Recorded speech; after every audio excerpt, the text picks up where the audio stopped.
ช่วยกดปุ่ม Subscribe ติดตามกดกระดิ่งเตือนเป็นกำลังใจให้กับบ้านเย็นสตูดิโอด้วยนะครับ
คนไปเขาคงไม่คืนคนรอก็ยืนนับวันมั่นคงไปแล้วไปเลยโทษเอ่ยลืมกันได้ลงคนจากไป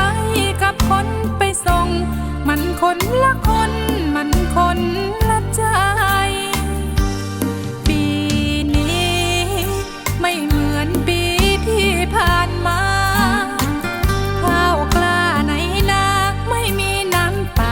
จะพอหวานไทย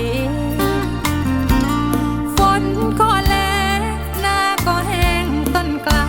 ก็ตายวัวควายต้องถูกขายเหลือแต่น้ำใสที่ไหลท่วมตาเสียควายเสียใจเสี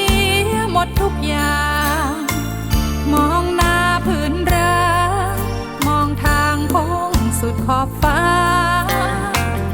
ต้นหญ้าเคยเขียวเดี๋ยวนี้มันเหลืองแห้งติดพื้นนา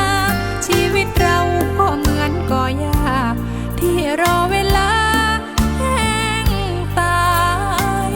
ถ้าเขาคนนั้นผ่านมาเห็นข้อความนี้ให้รู้ว่ามีคนที่รออย่างไรจุดหมายสักวันเขานั้นนึกขึ้นมาได้ไม่ขออะไรมากมายแค่อยากเห็นควายนั้นคืนสู่นา